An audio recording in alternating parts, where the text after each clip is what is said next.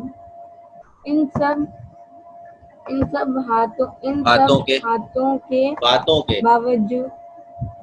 کے باوجود وہ اس طرح تلے کھڑے تھے جیسے حملہ کرنے کے لیے بس آخری اشارے کی منتظر ہوں، یا ان سواروں کو گھوڑوں پر حفاظت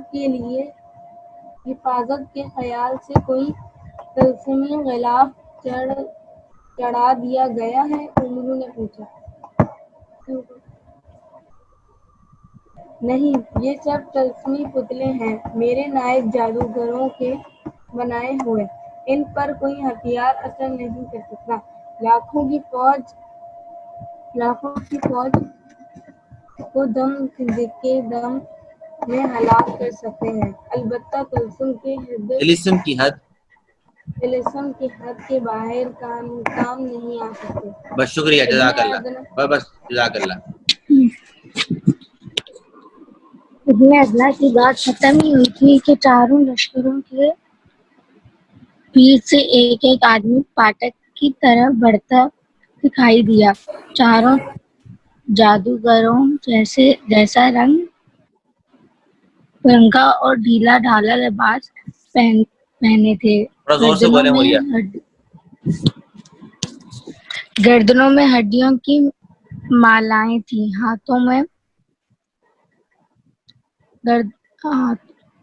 ہاتھوں میں نیزے تھے، مگر تین تو طلسمی گھوڑوں پر سوار تھے اور چوتھا ایک تخت پر بیٹھا تھا جس کے نیچے دو طلسمی گھوڑے جتے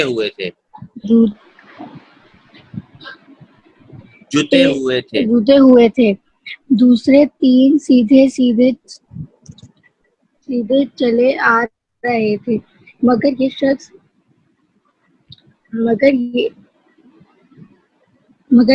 یہ شخص کبھی دائیں طرف کو منہ کرتا، کبھی بائیں طرف کو، کبھی بیٹھتا، کبھی کھڑا ہوتا اور کبھی لمبا لیٹ جاتا۔ عمرو اس کا یہ تماشا دیکھ کر مسکرائے بغیر نہ رہ سکا۔ ان چاروں نے قریب آ کر ابن ادنا کو سلامی پیش کی۔ ابن ادنا نے ان کی جانب انگلی اٹھاتے ہوئے عمرو سے کہا، وہ بھاری کلے اور دوہرے خدن والا پرازمان ہے، اس کے بعد سوکھے چہرے اور لمبے قد والا جو جادوگر کھڑا ہے اس کا نام راؤمان ہے، تیسرے نمبر پر تکونے چہرے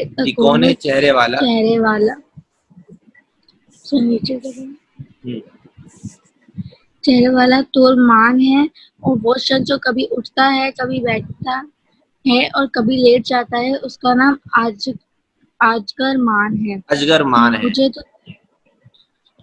مجھے تو تمہارے یہ اجگر مان بڑے کام کا آدمی معلوم ہوتا ہے۔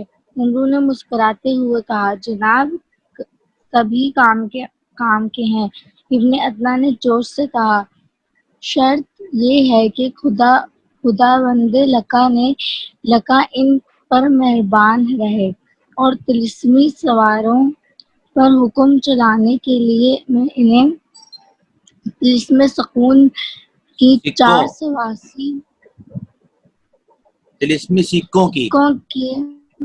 سکوں کی 480 تھیلیاں روز پہنچاتا رہوں، مگر یہ اجگر مان ایک جیسی حالت میں کیوں نہیں رہتا ہے؟ کیا اس پر کسی پریشان روح کا سایہ پڑ گیا ہے؟ عمرو بولا، پریشان روح کے بارے میں تو میں نے کبھی نہیں سوچا، پر جہاں تک میں جانتا ہوں اس کے 3 سبب ہیں۔ ایک یہ کہ اس کی تورمان سے لگتی ہے، ترجمان اس کی ان حرکتوں سے چڑھتا ہے اور اسے چڑھانے میں اجگرمان کو مزہ آتا ہے۔ دوسری وجہ اس کا یہ عقیدہ ہے کہ ایک جیسی حالت میں رہنے سے آدمی کی مت ماری جاتی ہے۔ تیسرا سبب اس کی ان حرکت کا یہ ہے کہ کچھ لوگ چاہتے ہیں کہ وہ دائیں جانب منہ پھیریں، کچھ چاہتے ہیں کہ وہ بائیں طرف دیکھیں، کچھ کی خواہش ہے کہ وہ کھڑا رہے، کچھ کی مرضی سے بیٹھ جائے، کچھ اسے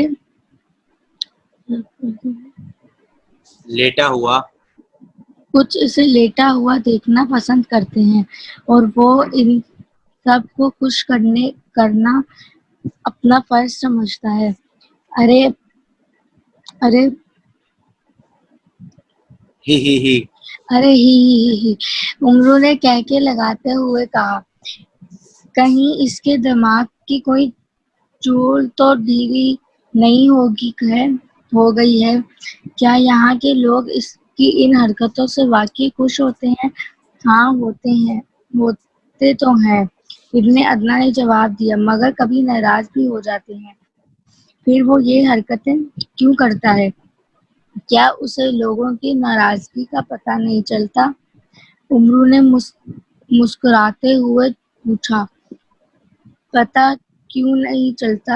ابن ادنان نے کہا، لیکن وہ چاہتا ہے کہ لوگ اگر اس سے خوش نہ رہیں تو کم از کم ناراض ضرور ہوتے رہیں۔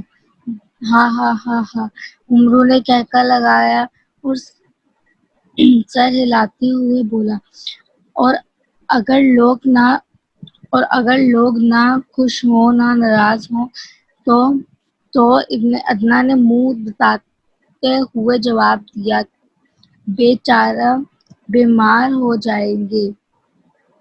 عمرو نے ایک اور کہکا لگایا اور ابن ادنان کو آگے بڑھنے کا اشارہ کیا۔ طلسم سواروں کے درمیان سے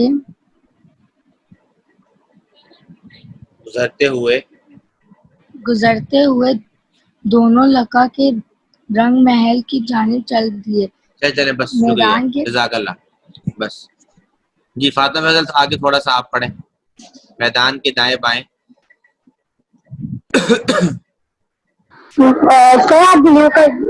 یہاں سے میدان کے دائیں بائیں اور سامنے خوبصورت باغوں اور عمارتوں کا ایک وسیع سلسلہ بھراتا ہوا تھا۔ پھیلا ہوا تھا۔ ان سب پر نگاہیں دوڑاتے ہوئے عمرو نے اندازہ کر لیا کہ لکا کا رنگ محل اب اس سے زیادہ دور نہیں ہے۔ راستے میں گول سی پر اس عمارت دیکھ کر اس نے سر ہلایا۔ یہ پیلے رنگ کی ایک مزاحمہ یہ پیلے رنگ کی ایک مزاحلہ عمارت بڑے ایک منزلہ عمارت بڑے اور چوکوروں پتھروں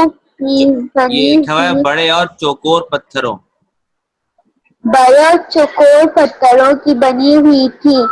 اس کی چھت پر پتھر کے تراشے ہوئے درجنوں الو باز اور شکلیں دم سے دم ملائے، سر آگے جھکائے اور پر سمجھالے پھیلائے بیٹھے دکھائی دے رہے تھے۔ نیچے عمارت کے ارد گرد چھپے پر چھوٹے بڑے جانور اور دیوں کے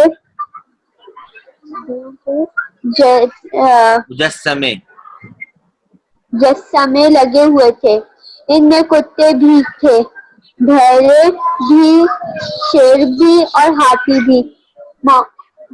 محکموں کے درمیان کسی جگہ بھی اتنا فاصلہ نہ تھا کہ آدمی سیدھا چل کر عمارت کے دروازے تک پہنچ سکتا۔ کیا یہ مندر ہے؟ انہوں نے کیا یہ مندر ہے؟ کیا یہ مندر ہے؟ انہوں نے ابن عدنان سے پوچھا۔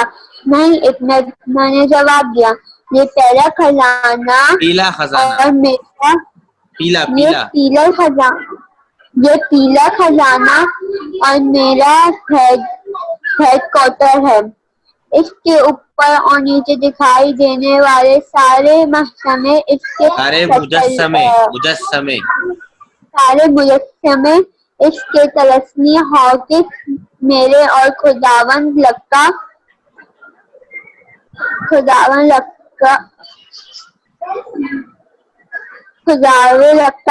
ہیں۔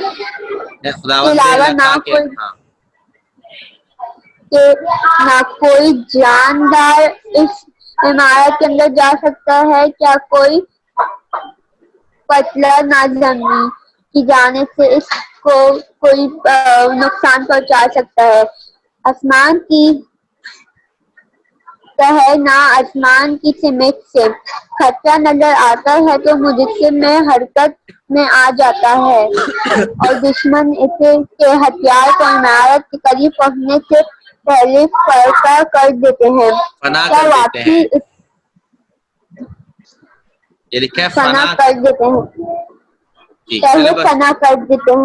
جزاک اللہ، شکریہ۔ چلیں آگے میں پڑھتا ہوں۔ کیا واپسی میں تم مجھے اس عمارت کے اندر لے چلو گے؟ عمرو نے سوال کیا۔ یہ ممکن نہیں، ابن عدنان نے کہا، محافظ مجسمے صرف میرے اور خداوند لقا کے گوشت، خون اور ہڈیوں کی بو سے مانوس ہیں۔ چاہے کوئی ہمارے ساتھ ہو، چاہے ہمارا بھیس بنا کر آئے، یہ مجسمے ہرگز اسے اپنے درمیان سے نہ گزرنے دیں گے۔ میں نے انہیں بنایا ہی اس ترکیب سے ہے۔ فرض کرو، عمرو نے کچھ سوچتے ہوئے کہا، کوئی دشمن فصیل کے اندر آ جائے، میدان کے طلسمی پتلوں کو برباد کرنے میں کامیاب ہو جائے، تو کیا وہ تمہیں اور تمہاری اس عمارت کو اسی حالت میں چھوڑ کر سیدھا رنگ محل کا رخ نہیں کر سکتا؟ یہاں خواہ الجھنے کی اسے کیا ضرورت ہے؟ ابن عدنان نے غور سے عمرو کے چہرے کو دیکھا اور پھر ایک ایک لفظ پر زور دیتے ہوئے کہا، یہ ایک اہم طلسمی راز ہے، تم پر مجھے اعتبار ہے اس لیے بتائی دیتا ہوں۔ شاید تم امیر حمزہ کے ڈر سے یہ بات پوچھ رہے ہو۔ سنو، جب تک یہ عمارت قائم ہے، اس میں طلسمی سکے موجود ہیں اور میں زندہ ہوں، میدان کے طلسمی پتلوں کو فنا کر کے بھی کوئی رنگ محل کی طرف 1 انچ آگے نہیں بڑھ سکتا۔ فوری طور پر تو یہ پتھر کے مجسمے اسے روکے رہیں گے، پھر اس کے بعد میں لاتعداد طلسمی رکاوٹیں اس کے سامنے کھڑی کرتا رہوں گا۔ مجھے اور اس طلسمی عمارت کو ختم کیے بغیر ہی کوئی دشمن رنگ محل کی جانب قدم اٹھا سکتا ہے، اور میں تمہیں بتا چکا ہوں کہ حضرت علی کی تلوار کے سوا مجھے کوئی ہتھیار نقصان نہیں پہنچا سکتا۔ ہاں، اتنا اور سن لو، اگر کوئی شخص یہ تلوار لے کر فصیل کے اندر داخل ہوا تو فوراً مجھے اس کا علم ہو جائے گا اور میں خود کو اس عمارت میں محفوظ کر لوں گا۔ محافظ مجسمے اس کے ہاتھ سے بے شک ٹکڑے ٹکڑے ہوتے رہیں گے، مگر ہرگز اسے مجھ تک نہیں پہنچنے دیں گے۔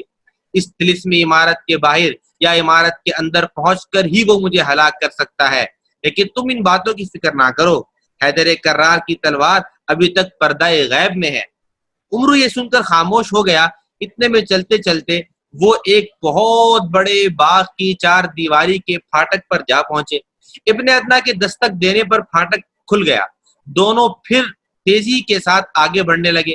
رنگ محل اب صاف دکھائی دے رہا تھا، لیکن پھاٹک سے لے کر محل کی 4 دیواری تک ہر جگہ ہتھیار بند سوار اور پیادے پہرا دے رہے تھے۔ وہ بڑے ہیبت ناک اور چاقو چوبند دکھائی دیتے تھے۔ ابن عدنان کی جس پر نگاہ پڑتی وہ اور بھی سینہ تان کر کھڑا ہو جاتا۔ یہ کون ہے؟ عمرو نے ابن عدنان سے سوال کیا۔ یہ خداوند کے باڈی گارڈ ہیں، ابن عدنان نے جواب دیا۔ ان میں کا ہر ایک بہادر تنہا ہزاروں کے لشکر کو مار بھگانے کے لیے کافی ہے۔ روئے زمین پر ان جیسا لڑیا اور بہادر اور کہیں نہ ہوگا۔ اور اس کے باغ کے بارے میں آپ کا کیا خیال ہے؟ پکے پھلوں سے لدے ہوئے درختوں پر نگاہ دوڑاتے ہوئے عمرو نے کہا، یہ دنیا کا سب سے نرالا باغ ہے۔ ابن عدنان نے فخر سے کہا، زمین کے ہر حصے میں پیدا ہونے والے بہترین پھلوں کے درخت یہاں موجود ہیں. کسی درخت سے خواہ کتنے ہی پھل توڑے جائیں کم نہیں ہوتے. ہر درخت پورے سال ہر موسم میں پھلتا پھولتا رہتا ہے. خوشبو اور ذائقے میں یہاں کے پھل اپنا جواب آپ ہیں. جو پھل بھی کھاؤ گے زندگی بھر ویسا کہیں نہ پاؤ گے. باغ کی ٹھنڈی چھاؤں اور فرحت بخش ہواؤں نے ویسے ہی عمرو کی صحت پر خاصا اثر کیا تھا. پھلوں کی یہ تعریف سن کر اسے اور بھی بھوک لگنے لگی. اس کے جی میں آئی کہ چلتے چلتے جھپٹا مار کے کچھ آم، امرود یا سیب توڑ لے. شاید وہ ایسا کر بھی گزرتا، مگر اب محل کا پھاٹک سامنے آ گیا تھا. تیر انداز اور نیزہ بردار محافظ انہیں گھور رہے تھے. لاچار دل محسوس کر رہ گیا. پھاٹک کے قریب پہنچ کر دونوں رک گئے. چند قدم کے فاصلے پر محل کے محافظوں کا ایک دستہ راستہ روکے کھڑا تھا. ان کے رکتے ہی نیزہ برداروں نے ان پر نیزے تان لیے اور تیر اندازوں نے کمانوں میں تیر چڑھا کر نشست باندھ دی. عمرو کے چہرے پر بے چینی کی لہر دوڑ گئی، مگر ابن عدنان پر ان باتوں کا کچھ اثر نہ تھا. وہ بڑی لاپرواہی سے شیر سے اتر کر فرش پر کھڑا ہو گیا. عمرو نے اس کی طرف دیکھا تو اسے بھی اس نے شیر سے اترنے کا اشارہ کیا. پھر اس نے دونوں شیروں کو آنکھوں ہی آنکھوں میں کوئی ہدایت دی. شیر الٹے قدموں واپس ہٹے اور راستے کے کنارے پر پہنچ کر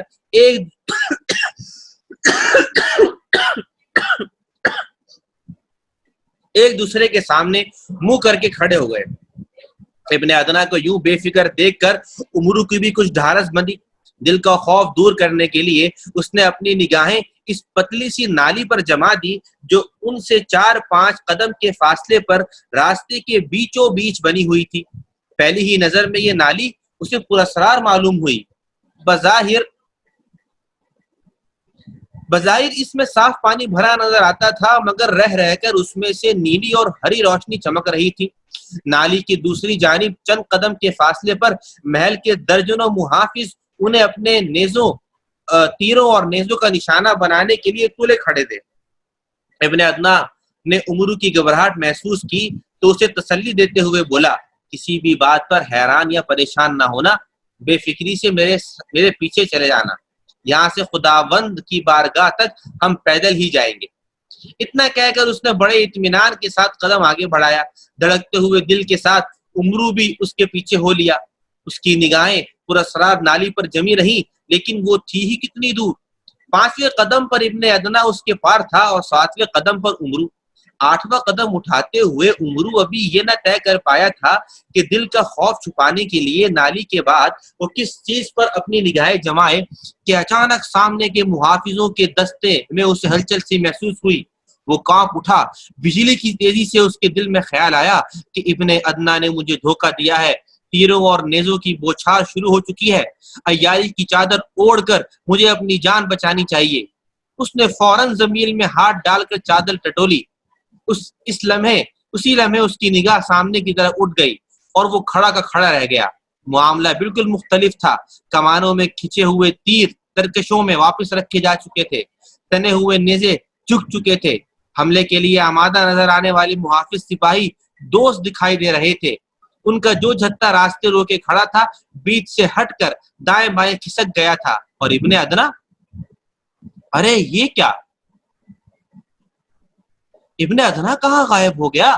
یہ شخص اس کی جگہ میرے آگے چل رہا ہے. کون ہے اور اچانک کدھر سے آ نکلا؟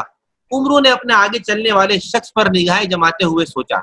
آگے چلنے والا شخص کسی طرح بھی ابن عدنان نہیں لگ رہا تھا، مگر پتلی سی نالی کے علاوہ ان کے راستے میں کہیں کوئی اور تھی نہ دراڑ کہ جس میں ابن عدنان چھپ گیا ہو اور وہاں سے دوسرا شخص نکل آیا ہو. یہ ٹھیک ہے کہ عمرو ابن عدنان کے پیچھے چلتے ہوئے نگاہیں نیچے کیے ہوئے تھا، مگر اس کے آگے چلتے ہوئے قدم اسے صاف دکھائی دے رہے تھے. ابن عدنان کسی جگہ غائب ہوتا اور دوسرا شخص اس کی جگہ آتا تو کچھ نہ کچھ تبدیلی عمرو ضرور محسوس کرتا، مگر اسے کوئی تبدیلی محسوس نہ ہوئی تھی. کہیں یہ میرا دھوکہ تو نہیں، کہیں یہ میرا وہمہ تو نہیں، ابن عدنان تو دھوکہ نہیں دے رہا، عمرو نے سوچا. پھر غور سے اپنے آگے چلنے والے کو دیکھا. نہیں، یہ شخص اسے ابن عدنان سے مختلف دکھائی دے رہا تھا. ابن عدنان سفید رنگ کے کرتے، سفید رنگ کے پاجامے، لمبا کرتا، سفید امامہ باندھے ہوئے تھا. پاؤں میں لکڑی کے کھڑاؤں تھے.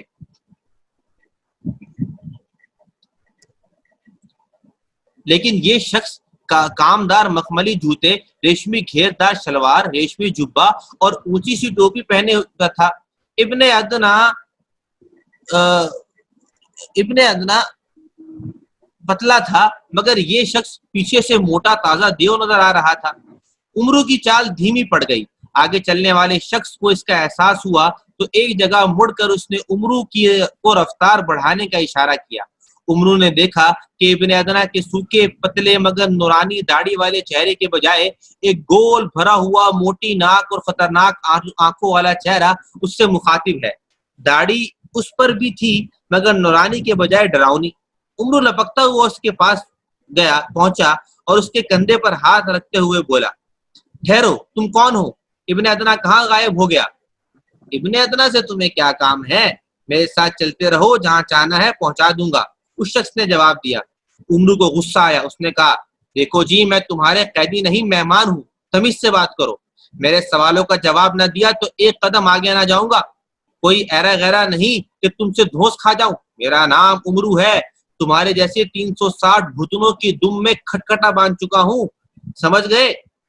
ارے واہ عمرو بھائی، وہ شخص ہنس کر بولا، تم تو مذاق میں برا مان گئے، حد کر دی، اتنے بڑے عیار ہو کر بھی مجھے نہ پہچان سکے۔ عمرو نے غور کیا تو اس کی آواز بالکل ابن ادنا جیسی معلوم ہوئی۔ اس نے کہا، ارے تو کیا تم ابن ادنا ہو؟ ہاں خداوند لقا کی قسم، مگر یہ دیکھتے ہی دیکھتے تمہاری شکل اور حلیہ کیسے بدل گیا؟ عمرو نے سوال کیا۔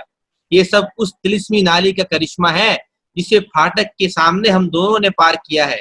ابن ادنا نے جواب دیا۔ کیا مطلب؟ عمرو نے پوچھا۔ مطلب یہ کہ پہلے میں ایک نورانی بزرگ کے نقلی بھیس میں تھا، اب اصلی روپ میں ہوں۔ طلسمی نالی کا کرشمہ یہ ہے کہ جو شخص بھی اسے پار کرتا ہے اس کا سارا بہروپ اتر جاتا ہے۔ اس طرح خداوند کا کوئی دشمن خواہ کسی بھی بہروپ میں محل کے اندر داخل ہونا چاہے، پہرے داروں کو دھوکہ نہیں دے سکتا۔ جن لوگوں کو محل میں داخلے کی اجازت ہوتی ہے، پہرے دار انہیں اصلی روپ میں پہچانتے ہیں۔ ان کے سوا کوئی اور اندر آنے کی کوشش کرے تو فوراً اسے تیروں اور نیزوں سے چھلنی کر دیا جاتا ہے۔ جزاک اللہ۔